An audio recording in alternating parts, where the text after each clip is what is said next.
오늘 말씀은 요한복음 20장 19절에서 32절 말씀을 본문 삼아서 제자들과 도마에게 부활의 확실한 증거를 보이시다라는 주제를 가지고 같이 은혜 나누 시간 갖도록 하겠습니다. 요한복음 20장 이제 19절에서 32절까지 말씀은 이제 요한복음 20장 1절부터 18절 이제 안식 후 첫날 곧 주일날이죠.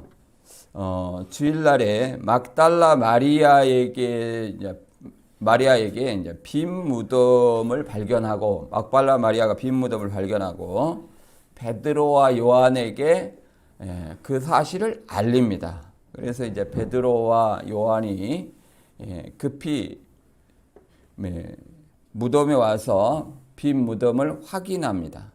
그리고 이제 베드로와 요한은 돌아가고 막달라 마리아는 여전히 슬피 울며 그 무덤가에 있었을 때 두 천사를 만나고 또 더 나아가서 동산직인 줄 아는 예수님을 만나게 됩니다. 그래서 예수님을 만나서 예수님이 막달라 마리아에게 무슨 말을 했냐면 내 하나님 너희 하나님 곧 너희 아버지께 올라간다 하라 이렇게 제자들에게 당부를 하고 있습니다.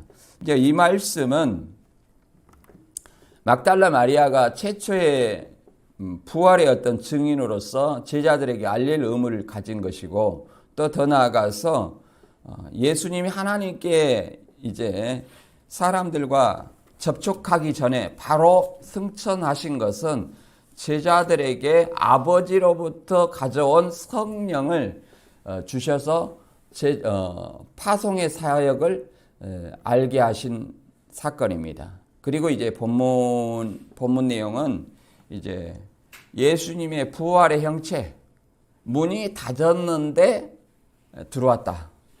이런 것은 초월적인 어떤 모습을 설명해 주고 있는 거예요. 초월적인 모습. 문이 닫았는데 들어왔다. 굳이 이제 누가복음에는 그런 표현을 안 썼습니다만은 요한복음에는 그런 모습으로 설명되고 있습니다. 유다가 빠지고 이제 열제자, 도마가 빠진 열제자 앞에 다시 나타나시고 그 다음에 다시 또 도마에게 8해쯤 후에 도마에게 나타나서 이제 만져보게 하심으로 부활의 확실한 증거를 나타내는 내용입니다. 한번 본문 읽어보도록 하겠습니다. 요한복음 20장 19절부터 31절입니다. 이날 곧 안식 후 첫날 저녁 때에 제자들이 유대인들을 두려워하여 모인 곳에 문들을 닫았더니 예수께서 오사 가운데에 서서 이르시되 너희에게 평강이 있을지어다. 이 말씀을 하시고 성과 옆구리를 보이시니 제자들이 주를 보고 기뻐하더라. 예수께서 또 이르시되 너희에게 평강이 있을지어다. 아버지께서 나를 보내신 것 같이 나도 너희를 보내노라. 이 말씀을 하시고 그들을 향하사 숨을 내쉬며 이르시되 성령을 받으라. 너희가 누구의 죄든지 사하면 사여질 것이요 누구의 죄든지 그대로 두면 그대로 있으리라 하시니라. 12 제자 중 하나로서 디두모라 불리는 도마는 예수께서 오셨을 때 함께 있지 아니한지라. 다른 제자들이 그에게 이르되 우리가 주를 보았노라 하니 도마가 이르되 내가 그의 손에 못자국을 보며 내 손가락을 그 못자국에 넣으며 내 손을 그 옆구리에 넣어보지 않고는 믿지 아니하겠노라 하니라.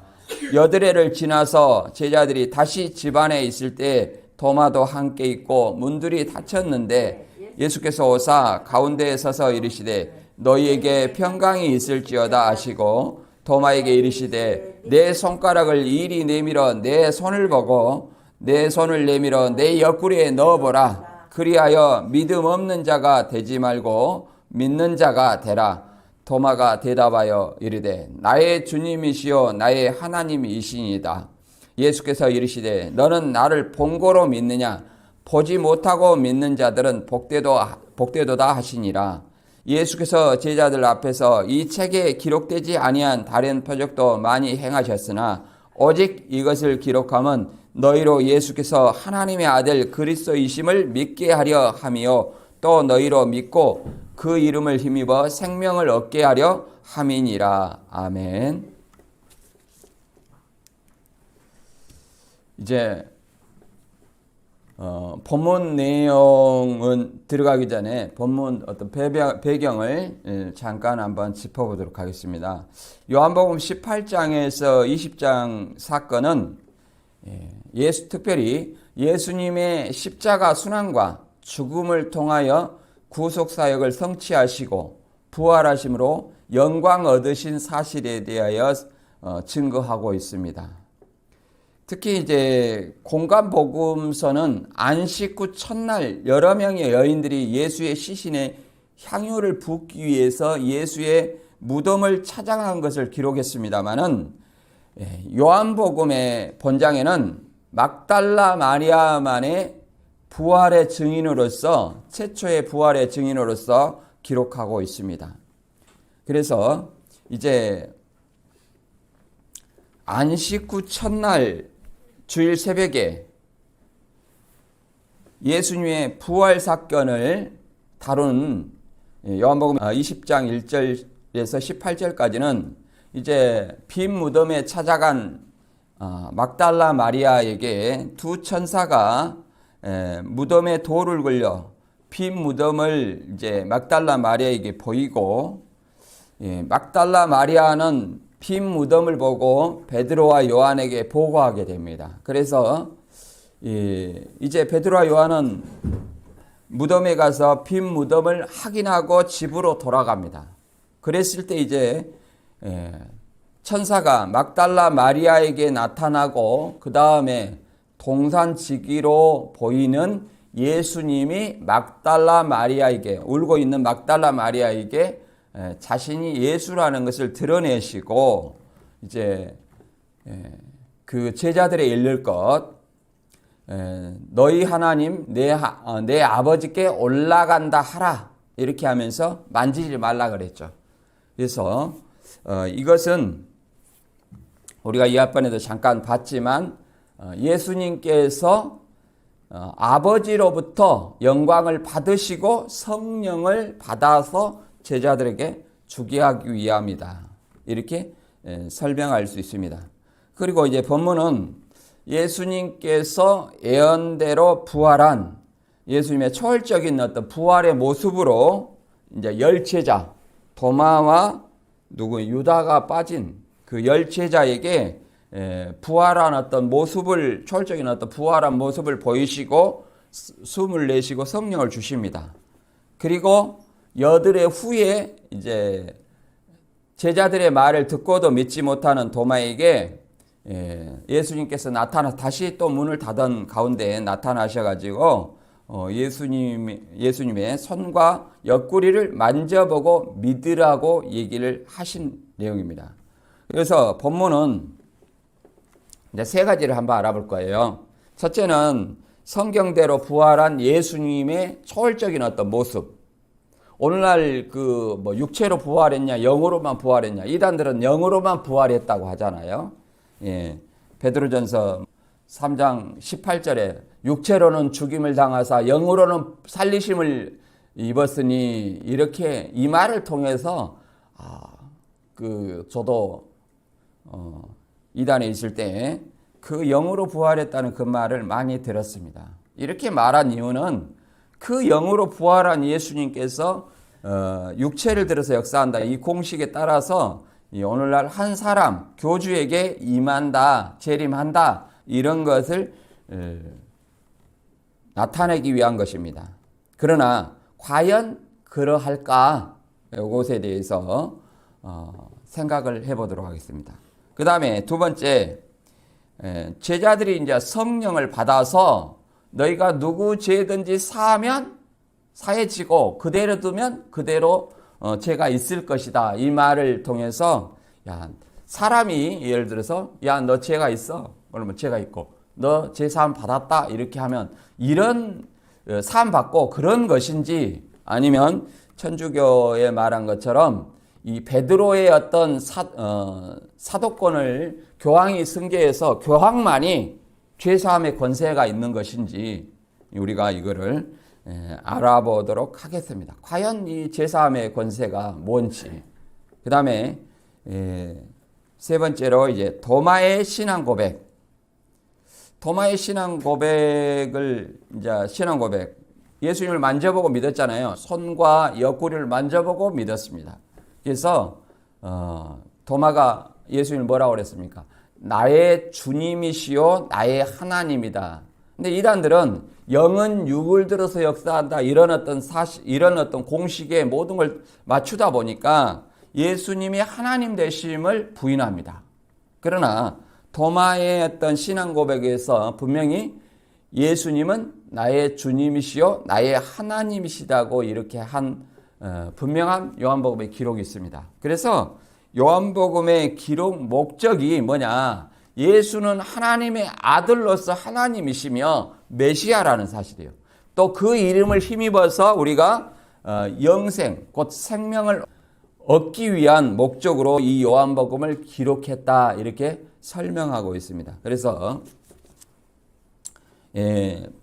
본문에서 이제 예수님께서 십자가 희생으로 구속 사역을 나타낸 이런 어떤 의미에 대해서 본문을 하나씩 읽어보면서 알아보도록 하겠습니다.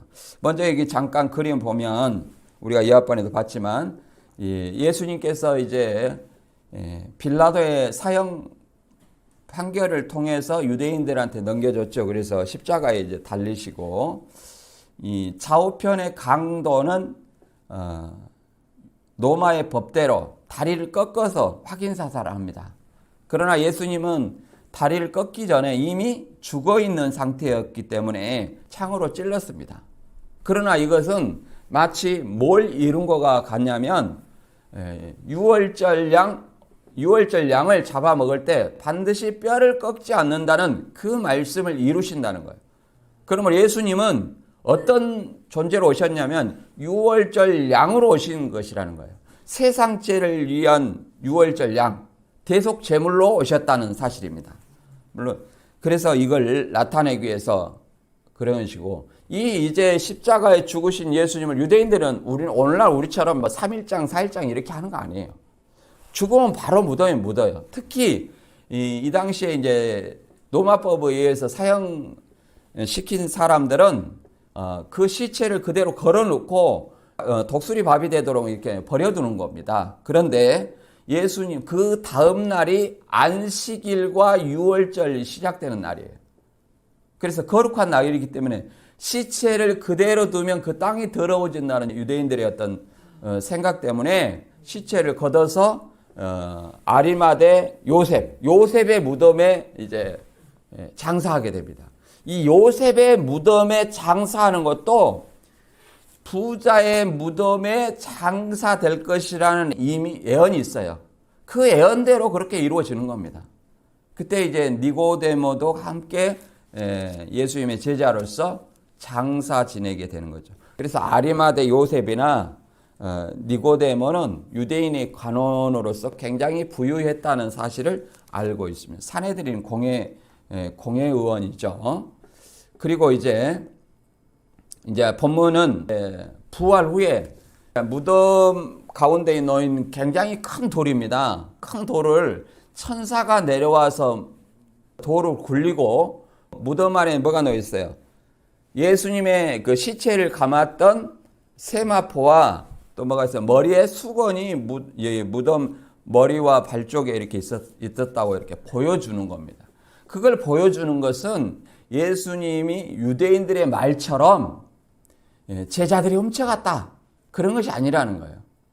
물론 군병들도 지키고 있었잖아요. 밤새 예수님의 말씀을 알고 있었기 때문에 만약 지키지 아니하면 제자들이 시체를 훔쳐다가 다른 데 감춰두고 예수님이 그의 말씀대로 3일 만에 부활했다 이렇게 하면 더 속임이 많을 것 아니냐. 그러므로 더 예수를 따르는 사람들이 늘어날 것이다. 이런 어떤 바리새인들의 어떤 주장에 의해서 빌라도에게 청해서 이제 군인을 거기다 배치한 거예요. 무덤을 지키라고. 그렇지만 그 무덤가의 그 돌도 웬만한 그 한두 사람이 이렇게 움직이기 힘든 건데 누가 옮겼어요? 천사가 옮겼고 또 예수님이 그 부활했다는 어떤 육신이 부활했다는 그 증거로 뭐가 있었어요? 수건과 세마포가 있었다는 거예요. 시체를. 그리고 더 나아가서 천사가 마리아에게 나타나서 예수님이 살았다는 것을 증거하고 있어요. 그리고 이제 예수님이 직접 이 막달라 마리아에게 나타나서 마리아에게 나타나서 이런 말을 하죠. 나를 붙들지 말라. 내가 아직 아버지께로 올라가지 아니하노라. 너는 내 형제들에게 가서 이르되 내가 내 아버지 곧 너희 아버지 내 하나님 곧 너희 하나님께 올라간다 하라. 이렇게 요한복음 20장 17절에 말하고 있습니다. 그래서 예수님이 막달라 마리아에게 예수님의 부활의 목격자로서 예수님의 지시한 사건을 제자들에게 최초로 알려주는 사명을 주신 거예요. 그게 최초의 목격자죠. 이 막달라 마리아는, 막달라라는 것은 이 갈릴리 지방에 막달레라는 지역이 있어요. 그래서 그 막달레나 마리아라는 뜻으로 이렇게 설명합니다. 마리아라는 이름이 많기 때문에 이렇게 얘기를 하는 거예요. 그리고 7 귀신 들었는데 그 7 귀신을 쫓아내고 난 다음에 그 예수님을 섬기기 시작했어요. 제가 이제 신천지에 있을 때는 김남희를 막달라 마리아다 이렇게 해가지고 덮는 자다 하는데, 그러면 김남희를 일곱 귀신 쫓아냈나요? 예, 그렇게 얘기를 했는데 이 카톨릭이나 일부 교회에서는 이 막달라 마리아를 성녀로 이렇게 추앙하는 어떤 것도 하는 것도 있다고 합니다. 그러나 이 막달라 마리아가 이제 요한복음에는 그만큼 비중 있게 다뤘으나 공관복음에는 그렇게 비중 있게 다루지 않았습니다. 예, 다만 우리는 여기서 막달라 마리아가 최초의 목격자로서 등장한다는 사실을 알아볼 수 있습니다. 그리고 이제 제자들에게 문 닫았을 때 나타난 그 예수님의 부활의 형체를 나타내고 있어요. 그러니까 우리는 이 모습을 통해서 어떤 걸 생각해야 되냐면, 오늘날 많은 교주들이 예수님께서 영으로 부활하셨다. 그러니 영으로 부활한 예수님께서는 반드시 사람의 육신에 깃들 수밖에 없다. 육신에 깃들 수밖에 없다. 이런 어떤 것이 과연 가능하겠는가 생각을 해봐야 됩니다. 자, 요한복음 20장 19절 이하를 읽어보겠습니다. 이 날 곧 안식 후 첫날 저녁에 제자들이 유대인들을 두려워하여 모인 곳에 문들을 닫았더니 예수께서 오사 가운데 서서 이르시되 너희에게 평강이 있을지어다. 이 말씀을 하시고 손과 옆구리를 보이시니 제자들이 주를 보고 기뻐하더라. 이렇게 설명하고 있습니다. 그래서 여기서 안식 후 첫날, 그 말은 이때까지 우리는 월요일, 화요일 이렇게 이런 어떤 요일이 아직 만들어지지 않았다는 것을 우리는 좀 알 수 있어요. 이게 유대식 계산법이에요. 창세기도 그러잖아요. 첫째 날, 둘째 날, 셋째 날 이렇게 말하잖아요. 그래서 오늘날 이제 이런 어떤 달력을 통해서 그 후에 만들어졌다는 걸 알고, 안식 후 첫날은 주일을 얘기합니다. 첫째 날이죠. 첫째 날이잖아요. 주일이 첫째 날이에요. 토요일은 뭐예요? 일곱째 날 안식하잖아요. 그래서 우리가 이제 주일날 예수님께서 새벽에 부활하셔가지고 이제 막달라 마리아에 보이시고, 저녁 때 이제 제자들이 이 유대인들의 그 박해, 예수님을 죽였잖아요. 그러니까 자기들도 언제 잡혀갈지 모르는 거예요. 그래서 문을 닫고 비밀리에 모인 거예요. 그랬을 때 예수님이 들어와서 너희에게 평강이 있을지어다 이렇게 얘기하는 거예요. 여기서 평강이 있을지어다 하는 것은 유대인의 인사말입니다. 평화 이런 것은 신앙인들이 가끔 그 인사말로 얘기하죠. 샬롬. 이게 그런 말입니다. 평강이 있을지어다. 그러니까 우리도 어디에 들어가면 항상 거기에 평안을 비는 어떤 기도를 하는 겁니다. 그래서 평강이 있을지어다 이렇게 하시고 성과 옆구리를 보이시는 거예요. 성과 옆구리를. 근데 막달라 마리아한테는 손과 옆구리를 보이시고 만져보라고 얘기하지 않고 어떻게 했어요? 만지지 말라 그랬잖아요. 근데 여기는 만져보라고 하잖아요. 그러면 예수님은 문을 통과했지만 만져볼 수 있다는 거예요. 문을 통과했지만. 그래서 초월적인 어떤 모습을 우리한테 보여주고 있는데 이게 누가복음 24장을 통해서 한번 읽어보겠습니다. 누가복음 24장 37절에 보면 이런 말이 있어요. 예수님이 부활 후에 제자들에 나타나는 모습을 여기 상세히 설명하고 있는데 저희가 놀라고 무서워하여 그 보는 것을 영으로 생각하는지라. 이단들은 영으로 생각하잖아요. 영으로 부활했다. 영으로 생각해요. 그런데 뭐라고 말하냐면 38절에 예수께서 가라사대 어찌하여 두려워하며 어찌하여 마음에 의심이 일어나느냐. 내 손과 발을 보고 나인 줄 알라. 또 나를 만져보라. 영은 살과 뼈가 없으되 너희 보는 바와 같이 나는 있느니라. 살과 뼈가 있다는 거예요. 그러면 살과 뼈가 있기 때문에 손에 못자국, 옆구리에 창자국 이걸 만져볼 수 있다는 거예요. 그러면 그런 모습이 어떤 교주에게 임할 수 있냐 이 말이죠. 그 모습으로 올라갔는데 그 모습으로 내려온다 하지 않습니까? 그럼 그 교주에게 임했다 할지라도 동일한 어떤 그런 능력이 나타나야 될 것 같아요. 제가 볼 때는. 그러잖아요. 그러면 이 감옥에 들어갔어도 다시 나와야 돼. 그래서. 왜? 문의 장벽이나 철조망이 예수님을 막을 수 있어요? 없어요? 없잖아요. 문을 닫았는 거예요. 이게 들락날락 했으니까. 그런데 오늘날 교주들은 다 감옥에 이렇게 가면 거기서 죽거나 또 감옥 살거나 또 이렇게 석방해야만 나온단 말이에요. 그게 어디 예수님의 능력이라고 말할 수 있겠습니까? 더 나아가서 그들이 의심하니까 그래도 두려워하니까 뭐였어요? 여기 먹을 것이 있느냐 하고 구운 생선 한 마리 내놓으니까 그 생선을 또 먹어 보이셨잖아요. 이 예수님의 모습은 먹어도 되고 안 먹어도 되는 굳이 제자들한테 보여주시기 위해서 영생하는 몸이고 초월적인 몸이기 때문에 벽을 통과하고 육신의 모습으로 나타났지만 이런 육신 우리와 같은 인간이 아니라는 거예요. 우리와 같은 인간은 버스 타고 택시 타고 이렇게 옮겨갑니다. 예수님은 그런 모습이 아니라는 거예요. 원하는 곳에 어디든지 갈 수 있다는 거예요.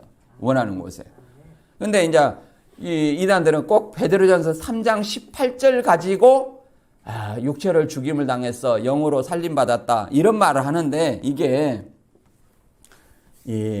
육신이 살지 못했다 이런 걸 얘기하는 거 아니에요.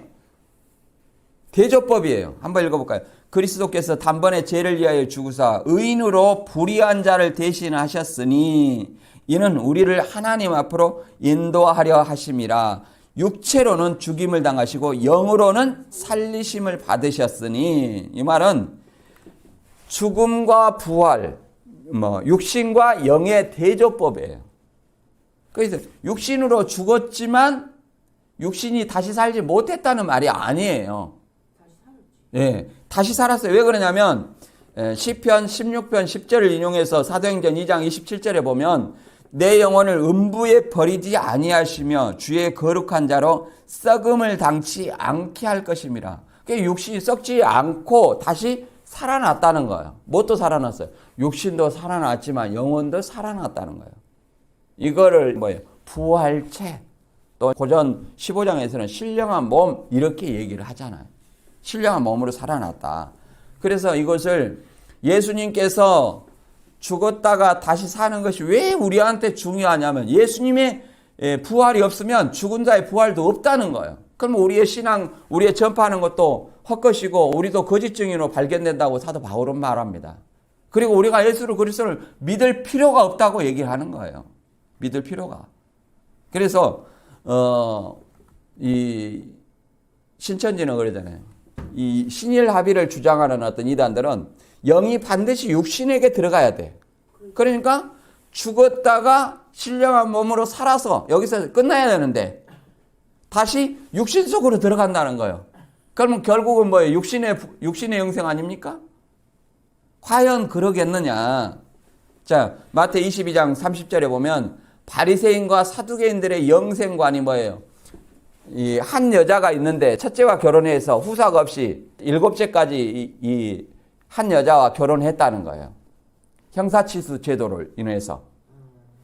그런데 그럼 부활 때 한 사람의 육신과 7명의 남자 육신이 태어난다는 거예요. 부활한다는 거예요. 그러면 이 한 여자와 7명의 남자가 다시 살아났는데 누구 아내가 될 수 있겠느냐 이렇게 얘기하는 거예요. 이런 논리로 부활을 부인하는 사두개인들이 있습니다. 그럴 때 예수님께서는 너희가 성경도 하나님의 능력도 알지 못하는 오해또다. 30절에 부활 때는 장가도 아니가고 시집도 아니하고 하늘에 있는 누가 같다? 천사들과 같다. 천사는 어떤 존재예요? 영으로 계시지만 육신의 모습으로 나타나는 거예요. 아브라함에게 3천사, 롯에 2천사, 또 무덤가에 2천사, 그리고 공간복음에는 청년이다, 2사람이다 이렇게 나타나 있어요. 흰옷 입은 두 사람으로. 그리고 부활 때 2천사, 흰옷 입은 2사람. 이게 뭡니까? 다 천사의 모습으로 독립적으로 활동한다는 거. 독립적으로 누구에게 임해가지고 활동하는 것이 아니라 독립적으로. 영은 유월설에서 역사하는 것이 아니에요. 독립적으로 활동해요. 천사는 뭐예요? 신분은 꼬이죠. 근데 여기서는 그 의미를 얘기하는 게 아니라 천사들과 같은 영생하는 존재라는 거예요. 영생하는 존재. 영생하는 존재는 더 이상 장가가고 시집가서 후손을 남길 필요 있다 없다? 없다. 왜 그러냐면 우리가 장가고 시집가면 뭐예요? 결혼을 왜 합니까? 후손을 남기기 위해서 그래요. 왜 그러냐면 육체의 생명에 한이 있기 때문에 유한하기 때문에 반드시 죽게 돼 있어요. 한 번 죽는 건 정한 이치잖아요. 죽게 돼 있기 때문에 이 죽음을 인해서 반드시 후손을 남기는 겁니다. 그러나 영생하는 존재는 더 이상 안 죽기 때문에 후손이 필요 있어요 없어요? 없다 그 말이에요. 이 천사의 모습으로 나타나는 것이 아니라 영생하는 몸은 부활의 몸은 어떤 몸이냐? 빌립보서 3장 21절에는 이렇게 말하고 있습니다. 그는 만물을 자기에게 복종하게 하실 수 있는 자 역사로 우리의 낮은 몸을 자기 영광의 몸의 형체와 같이 병케 하시리라. 이런 병케, 예수님의 몸의 형체, 부활의 형체, 이거 40일 동안 보여줬잖아요. 이 몸의 형체, 그러니까 육신을 가지고 있으되 초월적인 이런 인간의 몸이 아니에요. 초월적인 벽을 통과하고 하늘로도 올라가고 내가 원하는 곳 갈 수 있는 이런 몸이라는 거예요. 이런 몸으로 변화한다는 거예요. 부활 때는. 그것을 고전 15장에서는 썩지 아니할 것으로 덧입는다 이렇게 표현한 것뿐이지 이것을 갖다가 이게 신일합일 이게 얘기하는 거 아니에요. 성경 어디에도 그런 약속은 없습니다. 그래서 자꾸 귀신과 접신하는 그런 모습을 보여주면 안 된다는 거예요. 그 다음에 이제 예수님께서 제자들에 나타나셔가지고 뭘 주시냐면 성령을 주시고 제자들을 이제 제사하는 권세를 주시는 건데 이것에 대해서 여러 가지 설이 있습니다. 한번 먼저 읽어보고 설명드리도록 하겠습니다. 요한복음 20장 21절. 예수께서 또 이르시되 너희에게 평강이 있을지어다. 아버지께서 나를 보내신 것 같이 나도 너희를 보내노라. 이 말씀을 하시고 그들을 향하사 숨을 내쉬며 이르시되 성령을 받으라. 너희가 누구의 죄든지 사하면 사해질 것이요 누구의 죄든지 그대로 두면 그대로 있으리라 하시니라. 자, 이 성령은 부활 후에 바로 받으신 이 성령은 유다가 빠졌죠. 12제자 중에서. 그 다음에 또 누가 빠졌어요? 도마가 이 자리에 있지 않았어요. 그러니까 10제자가 이 성령을 받았어요. 그것을 이 10제자는 다시 그 마띠아를 추가해서 오순절날 12제자를 포함해서 120명의 제자가 오순절 성령을 다시 받습니다. 그래서 이것은 예표의 성령이에요. 그리고 이 사도들 통해서 제3의 권세가 있다는 걸 알려주기 위함인데 이것이 너 제사해졌어. 일반 사람들이 예수의 복음을 받아갖고 너 제사해졌어. 너 제 안 사해졌어. 이렇게 하는 얘기는 아니에요.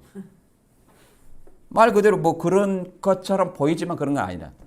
또 천주교는 베드로의 어떤 사도권을 승계한 교황이 죄를 사한다는 거예요. 이 말씀을 근거로. 그러면 여기서 너희가 누구 죄든지 사하면 사해질 것이 이렇게 했는데, 너희라는 어떤 여기서 말하면 열체자죠. 열체자겠죠. 근데 이 너희라는 사람이 베드로 한 사람을 가리키느냐? 절대 그렇지 않다. 그래서 베드로의 교황권을 승계한 사도권을 승계한 교황이 뭐 죄를 사하면 사해진다, 이런 것도 엉터리라는 거예요. 성경적이지 않아요. 뭐 사람이 누구의 죄든 사하면 사해지는 그런 얘기를 하는 것이 아니다. 이건 죄를 사해지는 것은 어떤 것을 의미하냐면, 복음을 전파해서 복음을 믿으면 뭐 받아요? 죄 사함을 받는 거예요. 그래서 뭐라고 말하냐면, 아버지께서 나를 보내신 같이 나도 너희를 보내노라. 그럼 제자들을 파송하는 거예요. 성령을 통해서 파송하는 거예요. 그 파송하면 뭘 전합니까? 복음을 전하는 거예요. 예수가 그리스도고 예수가 하나님의 아들이요 메시아요, 이 사실을 전하는 겁니다. 예수님이 성령대로 우리 죄를 위해 죽으셨다, 이 사실을 전하는 거예요. 이 사실을 전해 이 복음을 믿으면 뭐가 사해져요? 죄가 사해진다는 거예요. 그 죄가 사해지고 그 믿을 때 뭐가 임해요? 성령이 마음 가운데 내주한다는 것입니다. 이걸 얘기하는 것이지 야, 너 죄 사해졌어, 안 사해졌어, 이걸 얘기하는 것이 아니라는 거예요. 그래서 이 성령을 뭐라고 말하냐면, 이 예수님께서는 요한복음 16장에는 내가 떠나가면 아버지한테서 보혜사를 받아서 너희한테 주실 것이다. 그래서 내가 떠나가면 너희한테 유익한다. 이것을 재림 때 예수님도 오고 보혜사도 오고 이런 게 아니라는 거예요. 꼭 이단 교주들은 재림 때 보혜사 보낼 것처럼 보혜사 성령이 온다고 얘기를 하는데, 아니 예수님이 보혜사인데 예수님이 재림 때 오면은 무슨 보혜사 성령이 필요하겠어요? 그건 필요 없어요.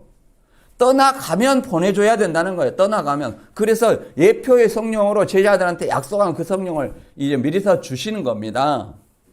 그래서 막달라 마리아에게 나를 만지지 말라 하면서 너희 하나님께 올라간다 해라. 왜 올라간다 이거 하겠습니까? 올라가서 아버지의 영광을 받으시고 성령을 받아서 제자들한테 주시는 사건을 얘기를 하는 겁니다. 그래서 이걸 요한복음 7장 38절에는 이렇게 말하고 있습니다. 나를 믿는 자는 성경의 이름과 같이 그 배에서 생수의 강이 흘러나오리라 하시니, 이는 그를 믿는 자에 받을 성령을 가리켜 말씀하신 것이라. 예수께서 아직 영광을 받지 아니하셨으므로 성령이 아직 그들에게 계시지 아니하시더라. 뭐라 말이에요? 생수의 강하니까 목자는 셈이요 강은 제자요, 이걸 얘기하는 거 아니에요. 생수의 강은 뭘 얘기합니까? 믿는 자에 받을 성령을 뭘로 표현했어요? 생수의 강으로. 그런데 예수님이 영광을 받지 아니했기 때문에 성령이 제자들한테 있어요, 없어요? 없다. 그러면 예수님이 영광을 받으시면 성령을 제자들한테 준다는 얘기죠? 그래서 아버지한테 올라간다 이 말은 아버지한테 영광을 받으시고 성령을 받아서 누구한테 줘요? 제자들한테 주신다는 거예요. 그것이 뭐예요? 생수의 강이에요. 제자들이 받을 성령이 뭐라고요? 생수의 강이에요. 그걸 얘기하는 겁니다. 그래서 그 제자들은 제사하는 권세가 누구한테 있습니까? 오직 제사하는 권세는 마가복음 2장 7절에 말하는 것처럼 하나님 한 분 외에 죄를 사하는 권세가 없어요. 그런데 그 제사함이 누구를 통해서 이루어져요? 제자들 통해서 복음을 전하면 그 복음을 믿는 자의 죄가 사해진다는 거예요. 예수 그리스도가 나의 죄를 대신해서 십자가에 달리셨다. 그걸 믿으면 내 죄가 뭐해져요? 사해진다. 이걸 말하는 거다 이 말이에요. 그래서 사도행전 1장 8절에는 오직 성령이 너에게 임하시면 너희가 권능을 받고 예루살렘과 온 유대와 사마리아 땅 끝까지 내 증인이 되라. 무슨 증인이에요? 부활의 증인입니다. 부활의 증인. 복음의 핵심은 뭐예요? 부활이에요. 예수님이 죽었다 살았다. 이 예수님을 믿으면 너희도 죽었다가 다시 살 수 있다. 누구처럼? 예수님처럼. 이걸 얘기하는 거예요. 다른 걸 얘기하는 거 아닙니다. 그래서 이제 그 다음에 이제 도마가 이 자리에 없었죠. 성령 받을 자리에. 그래서 이제 도마가 제자들한테 우리가 예수님을 만났다 그러니까 이 도마가 의심 많은 도마가 쌍둥이 디두모라는 도마인데 쌍둥이 도마라는 얘기예요.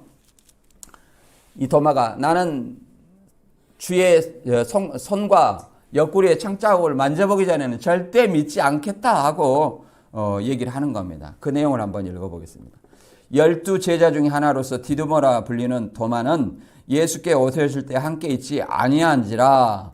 다른 제자들이 그에게 이르되 우리가 주를 보았노라 하니 도마가 이르되 내가 그의 손에 못자국을 보면 내 손가락을 그의 못자국에 넣으면 내 손을 그의 옆구리에 넣어보지 않고는 믿지 아니하겠노라.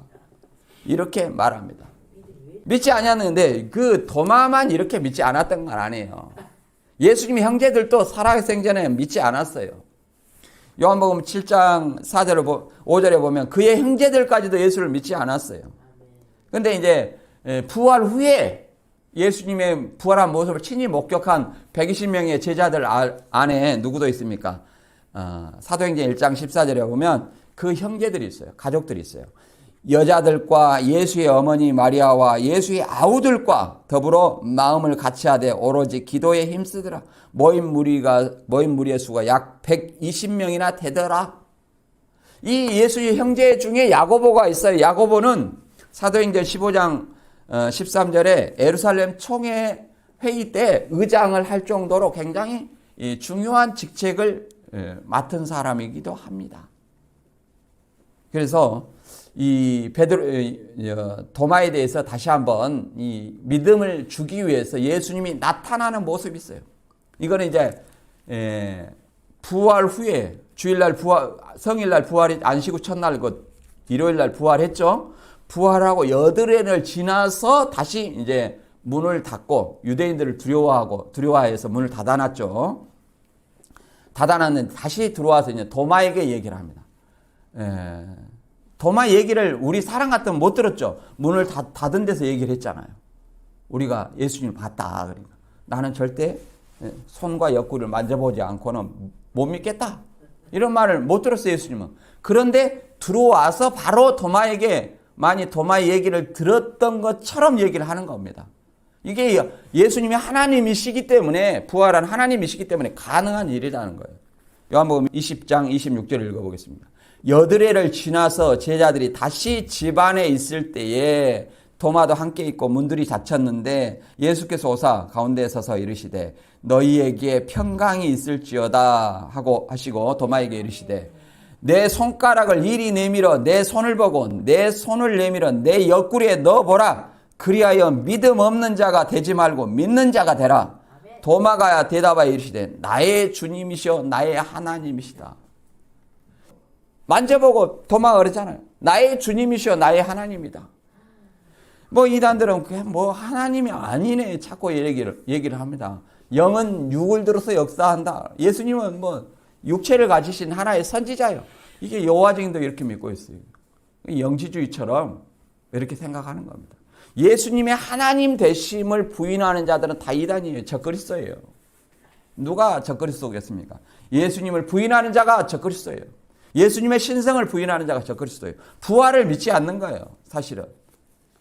그러나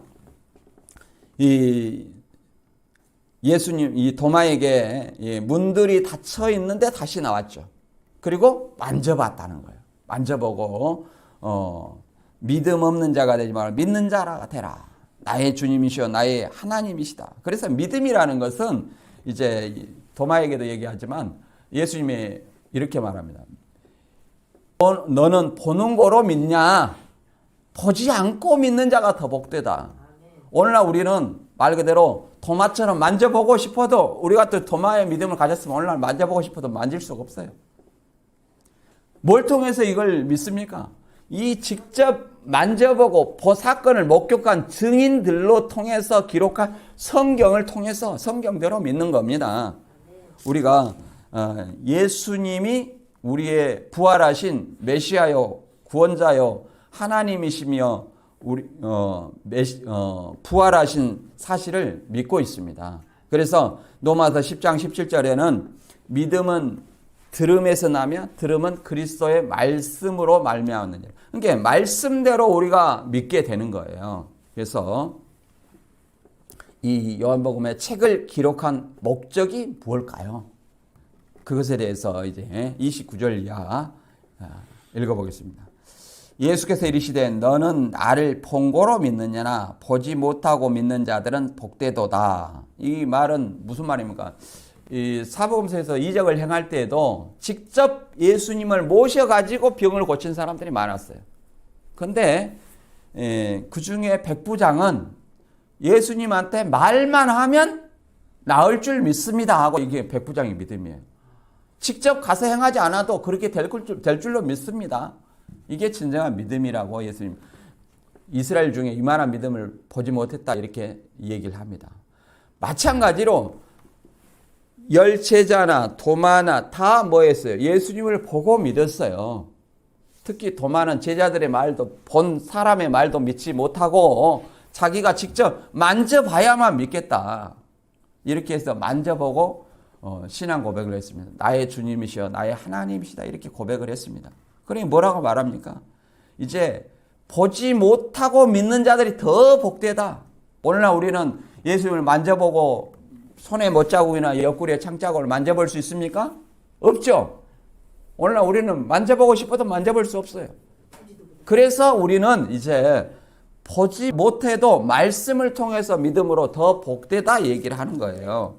그래서 30절과 31절에는 이 책에, 요한복음에 기록된 책에 기록되지 아니한 수많은 표적이, 부활도 표적이죠. 뭐라고 하냐면 유대인들이 표적을 구했으나 나는 요나의 표적밖에 보일 표적이 없다. 요나가 물고기 뱃속에 3일 동안 있었잖아요. 우리 3일 후에 나왔잖아요. 이것처럼 예수님이 무덤 속에 3일 동안 있어가지고 3일 후에 부활하, 이 사실을 얘기를 하는 겁니다. 이걸 표적이라고 얘기하는 거예요. 그러나 많이 행했으나 다 기록하지 못하였고 오직 이것을 기록한 것은 너희로 예수께서 하나님의 아들 그리스도이심을 믿게 하려 함이요 또 너희로 믿고 그 이름을 힘입어 생명을 얻게 하려 함이다. 그러잖아요. 예수님은 나를 믿는 자는 죽어도 살겠고 살아서는 나를 믿는 자는 영원히 죽지 아니하리라. 이것을 내가 믿느냐? 아멘, 믿습니다. 그래서 우리가 예수를 믿다가 죽으면 예수 안에서 잠자는 자로 있는 거예요. 이게 낙원이고 천국입니다. 여기서 끝나면 그것은 잘못된 신앙이에요. 죽어서 천국 가고 끝난다 이게 아니에요. 거기서 잠자는 자로 임시 대기 상태에 있는 거예요. 예수 그리스도 강림하실 때 죽은 자들이 먼저 첫째 부활하고, 이거는 역사적 전천년설의 견해입니다. 이 무천년설은 이 첫째 부활은 이미 믿는 사람은 첫째 부활을 했다고 하는 거예요. 예, 예수님의 죽은 자들이 먼저 일어나고 먼저 첫째 부활하고 그 다음에 이 땅에 살아있는 사람도 예수님처럼 영광의 몸의 형체로 변화해서 구름 속으로 끌려가는 새하늘 새 땅에서 영원히 예수님과 함께 산다는 것이 성경의 약속입니다. 이게 부활과 영생이에요. 근데 예수님이 왔다 해놓고 자꾸 84년 3월 14일 왔다 해놓고 늙어가. 호련이가 뭔지 아냐? 뭐 자기도 모르게 서서히 손톱 자라듯이 머리카락 자라듯이 영생하는 몸으로 변해간다. 영생하는 몸으로 변해가면 이게 화장품 안 발라도 피부가 탱탱해져야 되는데 왜 점점 늙어갑니까? 이만 씨는 한 91세도만 딱 보면. 그게 가짜라는 거예요. 예수님이 재림하는 순간, 그 나팔 소리를 들은 순간 우리는 어떤 몸으로 변해요? 눈 깜빡할 사이에 예수님의 영광의 모습으로 변한다는 거예요. 그걸 보여주시기 위해서 부활의 소망이 우리에게 중요한 것입니다. 그래서 고전 15장 14절과 15절 읽고 정리하겠습니다. 그리스도께서 만일 다시 살아나지 못하셨으면 우리의 전파하는 것도 헛것이요 너희의 믿음도 헛것이며 또 우리가 하나님의 거짓 증인으로 발견되리니 우리가 하나님이 그리스도를 다시 살리셨다고 증언하였음이라. 만일 죽은 자가 다시 살아나는 일이 없으면 하나님이 그리스도를 다시 살리지 아니하셨으리라. 예수님께서 다시 살아나지 못했다면 이거 부활을 안 믿는 사람들은 어떤 사람입니까? 유대인들 또 불신자들 이거 안 믿어요. 안 믿는데 그렇게 말하면 우리의 전파, 예수님께서 죽었다가 다시 살았다. 이걸 전하잖아요. 이 전파하는 복음 전파도 헛것이요. 우리는 또 그걸 믿고 있잖아요. 이것도 헛것이라는 거예요. 그러니 우리가 신앙할 필요 있어요, 없어요? 없다. 그게 무덤 속에서 살아나온 이걸 얘기하는 거 아닙니다. 예수 안에서 잠자는 자예요. 무덤 속에 시체는 다 썩어요. 요즘 다 화장하잖아요. 화장하면 그걸 물고기가 먹고 물고기가 또 사람 먹고 이게 얼마나 반복이 됩니까? 뭐 전지전능 얘기하면 안 돼요. 성경대로 부활하는 거예요. 성경대로, 말씀대로, 기록된 말씀대로 무덤 속에 다시 살아난다. 이것은 유대인들이 감람산에다가 석관에다가 이렇게 시체 묻어놓은 거다 똑같아요. 초보적인 믿음이에요. 그래서 우리가 이걸 전파하는데 거짓 증인으로 발견된다는 거예요. 그러나 하나님이 그리스도를 살리신 것을 믿고 이 믿는 것은 하나의 예수님이 다시 이렇게 부활한 것은 하나의 우리에게 예표로서 보여준 거예요. 넌 나를 믿으면 내가 죽어도 다시 이렇게 나처럼 산다. 이걸 보여주는 거라는 거예요. 우리는 이 부활의 소망을 가지고 신앙하는 것입니다. 그래서 오늘 본문 말씀 다시 한번 정리하면 예수님이 문이 닫힌 가운데 들어왔다. 이 말은 무슨 말입니까? 예수님의 부활의 형체가 초월적인 존재다.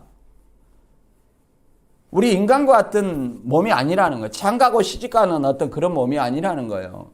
영이 육을 들어서 역사해가지고 순교 영이 하나 돼가지고 이 육체 영생해가지고 시집장가가는 그런 영생하는 몸이 아니라는 거예요. 그래서 공간에 제약이 없는 그런 초월적인 몸이다. 만져볼 수 있다. 천사도 마찬가지잖아요. 영이지만 사람의 모습으로 나타나시죠? 사람과 직접 대화하시잖아. 예수님도 40일 동안 제자들과 직접 대화했잖아. 만져보고 식사도 같이 하시고. 그런 몸으로 40일 동안 계셨다는 그런 몸으로 올라가셨어요. 그러면서 그런 몸으로 다시 오신다는 거예요. 그런데 무슨 중간에 교주가 필요 있습니까? 그리고 제자들이 성령을 받아 제사함은 어떤 소명은 이것이 사람이 죄를 사함당하거나 교황에게만 제사함 권세가 있다는 것이 아니라 복음을 듣고 믿는 자에게 제사함을 얻는 거예요.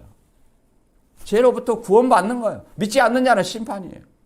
그것이 죄가 그대로 있는 거죠. 믿지 않는 자가. 그걸 얘기하는 거예요. 그래서 저와 여러분이 이 부활의 소망, 진정 이 부활의 소망을 끝까지 읽고 현재가 항상 힘들고 어렵지만 이 부활의 소망을 굳게 붙잡고 신앙하는 저와 여러분이 되었으면 합니다. 오늘 말씀 여기서 마치겠습니다.